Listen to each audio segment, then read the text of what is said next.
Hello everyone. How are you? I hope you all are fine and doing absolutely great. So, welcome to Bio Blessing, and this is the 15th chapter that we're going to cover in this video, which is biodiversity and conservation. So, मैं इसके important topics आपको बताने वाली हूँ, ठीक है? Separate video will come जहाँ पर I'll teach the chapter, but in this video I'm going to tell you the important topics which are important as per your NEET, CUET and boards, ठीक है?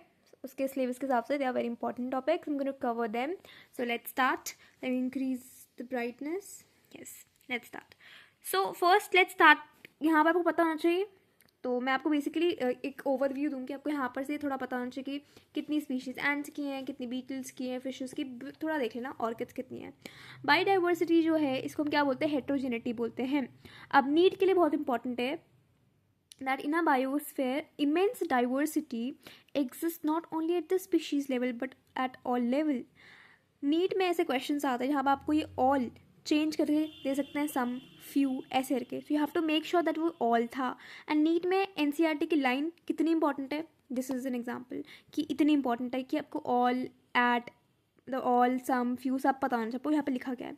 तो हमारी जो बायोस्फीयर इमेंस जो diversity है, ठीक है, वो सारे लेवल पे है. मतलब यहाँ बोल रहे हैं but at all levels of biological organization ranging from micro, सारे लेवल्स पे है, ऑल लेवल्स. तो आपका ऑल याद रखना है. दिस इज़ फॉर नीड, ठीक है. बोर्ड्स के लिए आपको बताऊंगी. फिर टर्म किसने पॉपुलराइज की थी? एडवर्ड विल्सन ने, who was a sociobiologist. Edward Wilson, you have to remember his name, Edward Wilson. Okay, ठीक है. अब यहाँ पर आता है, ये इंपॉर्टेंट है कि देखो ये तीनों इंपॉर्टेंट चीज़ें हैं.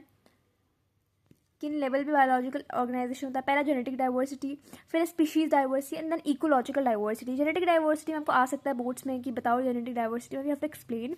इसमें राउल्फे वोमेटोरिया प्लांट क्या आपको बताना चाहिए, which is a medicinal plant, Himalaya range में मिलता है, ठीक है. एंड कौन सा क्या केमिकल सिक्रीट करता है, विच इज़ रेस्पिन बोलते हैं वैसे, तो रेस्पिन. एंड यहाँ आपको पता होना चाहिए कि किस लिए यूज़ होता है. मैं एक एक्स्ट्रा इन्फॉर्मेशन देती हूँ कि जो ये रेस्पिन है, रेजोपिन, whatever you pronounce it the way you want to pronounce, so ये बेसिकली इट इज़ इसको हम बोलते हैं मेडिसिन ऑफ मैड, बिकॉज ये जो है एक कंडीशन होती है where people are kind of like not in their mental state. तो उस सिचुएशन में ना बेसिकली आपको ये रेजोपिन यूज़ होती है, तो वहाँ पर एक इसलिए मेडिसिन है, ठीक है. और ऑल्सो रोल्फे वोमेटोरिया जो है आपका बीपी लो करने में भी मदद करता है, क्योंकि हिमालय रेंज पे कोई कोई लोग वहाँ जाके कभी भी हाई जाता है तो इट हेल्प्स, ठीक है, to low down the BP. 50,000 variety है जेनेटिकली डिफरेंट स्ट्रेन राइस के, पता होना चाहिए. एंड 1,000 वैराइटीज मैंगो के, आपको पता होना चाहिए. स्पीशीज डाइवर्सिटी की बात करें, इसमें आपको ये पता होना चाहिए कि वेस्टर्न घाट्स में ज़्यादा एम्फीबियन स्पीशीज डाइवर्सिटी देन दी ईस्टर्न. तो वेस्टर्न ये पार्ट होता है, ईस्टर्न ये होता है.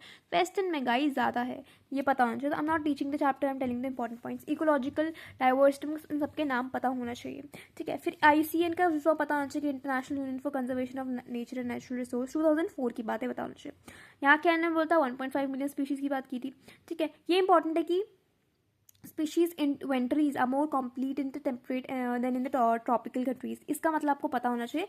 ये नीड में लाइन आ सकती है, ठीक है. तो इसका मतलब क्या होता है कि जो स्पीशीज़ का इन्वेंशन है, मतलब स्पीशीज़ का जो डिस्कवरी हुई है, जो भी हुआ है, वो ज़्यादा टेम्परेट रीजन में कंप्लीट है देन ट्रॉपिकल. हमारी कंट्री कहाँ है? हम खुद ट्रॉपिकल रीजन में रहते हैं. जो अच्छे इलाके होते हैं ना, जहाँ ग्रीनरी होती है, you have everything, lot of species around, उसको हम ट्रॉपिकल रीजन बोलते हैं. जहाँ इंडिया रहती है, मतलब इंडिया है जहाँ पर.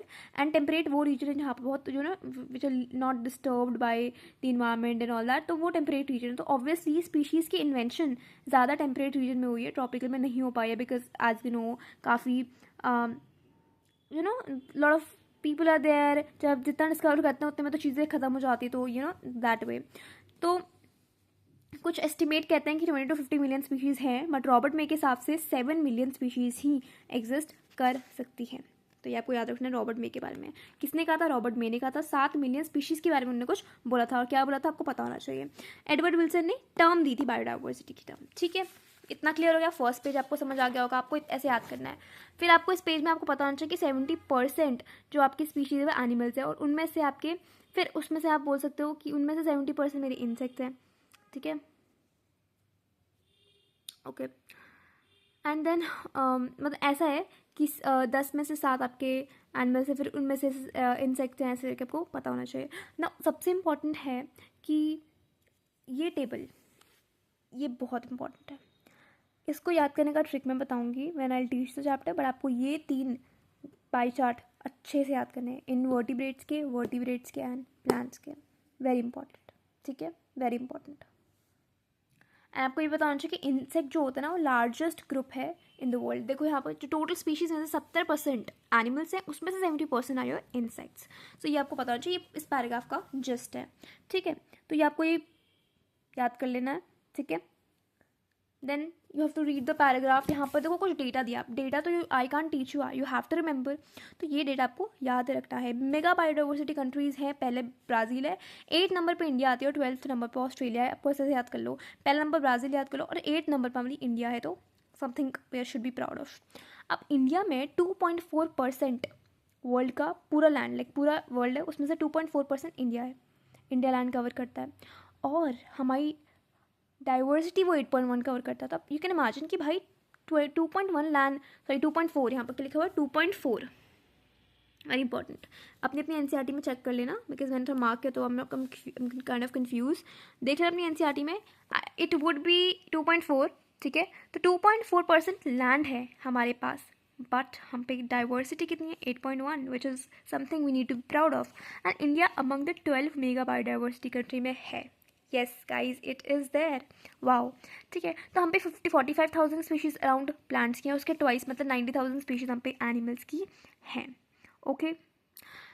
तो अगर हम रॉबर्ट मेक के हिसाब से चलें कि 7 मिलियन स्पीशीज़ हैं, तो उनके हिसाब से ना अगर हम एस्टिमेट लगाएं तो हमने अभी तक सिर्फ 22% स्पीशीज़ ही डिस्कवर की है। Can you just imagine. तो 1 लाख स्पीशीज़ जो है यहाँ पे, मतलब इतनी स्पीशीज़ डिस्कवर की, बट आप हो सकती है 1 लाख से ज़्यादा, और एनिमल्स की 3 लाख से ज़्यादा अभी भी बची हैं डिस्कवर करने के लिए। सो या, तो ये एक लाइन है ब्यूटीफुल सी, the nature's biological library is burning even before we catalog the titles of all the books stock there. तो इन्हें काइंड ऑफ एक फ्रेज में बोला है कि जो वो एक काइंड ऑफ लाइब्रेरी है हमारी नेचर की, बायोलॉजिकल थिंग, वो एक लाइब्रेरी है, और वहाँ पर से इससे पहले हम चीज़ों को कैटलॉग करें वो ख़त्म हो रही है, वो जलने जा रही है। तो वैसी स्पीशीज़ का बोला गया है कि स्पीशीज़ ख़त्म हो जा रही है, जिससे पहले उन्हें डिस्कवर करो, उससे पहले वो ख़त्म हो रही है। तो आपको ये पढ़ना ही पैराग्राफ, मैंने इवन समझा दिया है, ठीक है। पैटर्न ऑफ बायोडाइवर्सिटी में आपको ये लॉन्गिट्यूडनल ग्रेडियंट क्या पता होना चाहिए, एंड स्पीशीज एरिया रिलेशनशिप को पता होना चाहिए, ठीक है। तो देखो लॉन्गिट्यूडनल ग्रेडियंट में आपको क्या पढ़ना है कि इक्वेटर पे ज़्यादा डाइवर्सिटी होती है पोल से, ऑब्वियसली इक्वेटर पे ज़्यादा होगी, पोल्स में कम होगी, ठीक है। ट्रॉपिकल रीजन में ज़्यादा होगी, टेम्परेट, अभी मैंने बताया था इंडिया ट्रॉपिकल रीजन में, और इंडिया में काफ़ी अच्छी डाइवर्सिटी है। तो ट्रॉपिकल रीजन में ज़्यादा डाइवर्सिटी होती है एंड टेम्परेट में कम होती है, इक्वेटर में ज़्यादा होती है, पोल्स में कम होती है। अब देखो यहाँ पर आपको स्पीशीज़ बताने हैं बर्ड्स की, कि 400 स्पीशीज़ आपको कोलंबिया में मिलती है, और जो न्यूयॉर्क है विच इज़ 41 डिग्री नॉर्थ, वो आपको उसमें 105, तो ऐसा कम होता जा रहा है, मतलब नीचे पोल्स की तरफ हो जा रहा है। ग्रीनलैंड में 71 डिग्री नॉर्थ जो है वो उसमें 56। तो बेसिकली इक्वेटर में आपको प्रॉपर इक्वेटर में जो कंट्री दिख रही है वो है कोलंबिया, वहाँ 400 स्पीशीज़ है बर्ड्स की। ऊपर जा रहे हैं जैसी पोल्स की तरफ, इक्वेटर से पोल्स की तरफ, तो यू आर ऑब्जर्विंग कि यहाँ पर देखो स्पीशीज़ कितनी कम होती जा रही है, ठीक है। तो वैसे ही ट्रॉपिकल स्पीशीज, देखो ट्रॉपिकल में आपको 1,200 स्पीशीज बर्ड्स की दिख रही है ट्रॉपिकल रीजन में, राइट। वहीं आपको ये टेम्परेट में नहीं दिखेंगी।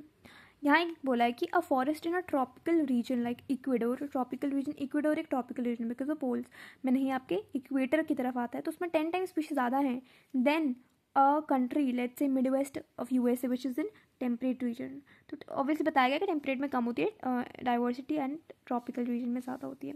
अमेजोन फॉरेस्ट के बारे में बताया गया है, ठीक है, जो साउथ अमेरिका में सबसे ज़्यादा बायोडाइवर्सिटी आपको मिलती है। यहाँ पर आपको 40,000 स्पीशीज़ प्लांट्स के, आपको डेटा याद रखना है, ठीक है। IBF बार के यहाँ से याद कर लो कि सबसे ज़्यादा इंसेक्ट हैं, ठीक है। फिर आप इस IPF बार, सबसे ज़्यादा स्पीशीज़ क्या है, इंसेक्ट्स की, खुद देख लो इस डेटा में, ठीक है। सॉरी इंसेक्ट बोल रही हूँ, इनवर्टिब्रेट्स की, I am really sorry, it is invertebrates, ठीक है। तो IPF बार, IPF बार, तो सबसे ज़्यादा इनवर्टिब्रेट्स हैं, फिर आपके प्लांट्स हैं, फिर आपके फिशेस हैं, फिर आपके बर्ड्स हैं, फिर आपके एम्फीबियंस एंड देन रिप्टाइल्स। आपको ऐसे डेटा याद करना है। तो MCQ में आता है, तो आप डेटा अगर आपको याद नहीं तो आप इससे याद कर सकते हो कि सबसे ज़्यादा इसमें था, तो नंबर देख लो किसमें सबसे ज़्यादा, ठीक है। तो ये आपको ऐसे याद रखना है। नाउ कुछ इकोलॉजिस्ट हैं आपके, उन्होंने कुछ हाइपोथेसिस दिए हैं, उनमें से एक हाइपोथेसिस स्पीसीएशन का, ठीक है, कि कैसे new species pre existing species से बनती हैं। यहाँ पर नीश का कॉन्सेप्ट भी के बारे में थोड़ा बताया गया कि नीश क्या होता है, आपका फंक्शनल एरिया। मेरा नीश क्या है, मेरा वर्क प्लेस लेट से मेरा नीश है, या फिर मेरा घर मेरा नीश है, where I am it's my functional area, जहाँ I am functioning, which is my kind of area, yes. But ये आपको याद रखना है कि दो स्पीशीज़ का सेम नीश नहीं हो सकता, it can overlap, but overlap का मतलब वो शेयर कर रहे हैं, इसका मतलब ये नहीं कि वो सेम स्पीशीज़ का सेम नीश है, ठीक है। Extra information, tropical environments unlike temperate ones, वहाँ पर देखो ट्रॉपिकल इन्वायरमेंट्स में वो होते हैं ना, वो कम सीजनल होते हैं, वहाँ थोड़ा कॉन्स्टेंट दिखता है आपको। टेम्परेट में बहुत ज़्यादा अनप्रिडिक्टेबल माहौल दिखता है। तो यहाँ पर आपसे पढ़ लेना कि ट्रॉपिकल इन्वायरमेंट्स आपको दिखेंगे थोड़े उनमें प्रिडिक्टेबिलिटी दिखती है कि हाँ ऐसा होगा। जैसे इंडिया में देख लो, आपको पता है कि इतने सीजन आते हैं, क्या अनप्रिडिक्टेबल है कुछ नहीं, इतनी ज़्यादा आपको वेरिएशंस भी नहीं दिखती, ठीक है। सीजनल भी ज़्यादा नहीं है। Are you getting me? Proper तरीके से चीज़ें हो रही हैं, okay. Then is very important, NEET के लिए species area relationship is very very very very important, ठीक है। आपको नाम याद रखना है अलेक्जेंडर वॉन हम्बल्ट का, ठीक है। फिर क्या ये ग्राफ आपको पता होना चाहिए, ठीक है। और ये इन सब के देखो, ये तो नीट में क्या बायो बोर्ड्स में क्या सब में आता है, ये आपको ये इक्वेशन पता होनी चाहिए इन सब की, कि एस क्या है, सी क्या है, जेड क्या है, ए क्या है, आपको पता होना चाहिए, खुद से पढ़िए। एंड वेरी इंपॉर्टेंट कि जेड की रेंज कहाँ से कहाँ तक है, 0.1 से 0.2 तक है, नीट में आता है आता है आता है, and I am telling you, और फिर भी आप याद नहीं कर रहे हो तो गलती आपकी है, आपकी है, आपकी है, राइट। बट मैं बता रही हूँ तो सब पढ़ लेना, जेड की रेंज आती है, ओके जी। एंड ये वैल्यू भी आती है, ये आपका ग्राफ आता है बोर्ड्स में। देखो सब पूरा पेपर लीक कर रही हूँ मैं, काइंड ऑफ, हाँ। एनीवेज, काइंड ऑफ क्या इंपॉर्टेंट बता रही हूँ, बहुत हेल्प करेगी आपकी, ठीक है, ओके। ये जेड की वैल्यू देख लेना कहाँ पर क्या है, ठीक है, okay. Then importance of species diversity to the ecosystem, यहाँ पर आप ये डेविड टिलमैन के यहाँ पढ़ोगे कि वो बोलते हैं कि जहाँ ज़्यादा डाइवर्सिटी है वहाँ वेरिएशन जो उनका साइज़ में है वो वेरिएशन जो स्पीशीज़ की वो कम है। तो डेविड टिलमैन ने कहा था, प्लॉट का एक बता के उन्होंने एग्जाम्पल दे के बताया था, ठीक है, okay. Then you have Paul Ehrlich rivet popper hypothesis दिया था, आपने पढ़ा होगा कि एयरप्लेन में जब आप उनके निकालते जाओगे तो कैसे कीस्टोन स्पीशीज़ बताई, उन्हें कीस्टोन स्पीशीज़ के बारे में बताया था कि जो बहुत इंपॉर्टेंट है, जिनको निकालते हैं, जैसे कि आप थोड़े से नट्स निकालोगे पूरे प्लेन के तो उतना पता नहीं चलेगा, बट जैसे आपने विंग्स के निकाल दिए नट्स, आपको उसी टाइम मतलब कितनी प्रॉब्लम आएगी, तो वो कीस्टोन स्पीशीज़ क्या बताया है, ऐसी ये पूरी आपकी हाइपोथेसिस है। Please read this is important and this is gonna come, definitely पढ़ लेना। रेड बुक किसने पब्लिश की थी, IUCN ने की थी, ये भी बताना अच्छा। अभी कौन सा मास एक्सटेंशन चल रहा है, 7th मास एक्सटेंशन चल रहा है। Let's come to loss of biodiversity, कितना लॉस हो रहा है। IUCN की जो डेटा बुक है, रेड बुक, उसमें बताया गया है कि इतनी स्पीशीज़ हैं, इतना ये है, डोडो मॉरिशस, ये सारे आपकी एक्सटेंट स्पीशीज़ हैं, ठीक है। इंडेंजर्ड, वर्ल्ड सारी आपकी स्पीशीज़ को पढ़ना है, कितनी क्या है, डेटा आपको याद करना है। कॉजेज़ क्या हो सकते हैं बायोडाइवर्सिटी के, बोर्ड्स में ये आ सकता है कॉजेज़ में, इनफैक्ट नीट में भी आता है, तो आपको इसको ना ऐसे याद रखना, कहो, ओके, कहो से कहो से कैसे, CAHO, कहो, ठीक है। तो को एक्सटेंशन है, पहले यहाँ से देखते हैं, हैबिटेट लॉस एंड फ्रेगमेंटेशन सबसे इंपॉर्टेंट है ये, तो कहता है which is the most important cause for biodiversity loss, जिस हैबिटेट लॉस एंड फ्रेगमेंटेशन, कैसे हैबिटेट लॉस हो रहे हैं, ठीक है। तो यहाँ पर अमेजोन का बताया कि अमेजोन को हम लंग्स ऑफ प्लानट बोलते हैं, राइट। इंडिया पूरे प्लानट का लंग्स है अमेजोन फॉरेस्ट, ठीक है। यहाँ सोयाबीन की जो वो थी वो लगाने लगी, जिसकी वजह से बीफ कैटल्स के बारे में, ये सब कुछ पढ़ना है, तो read this, okay, it is very important.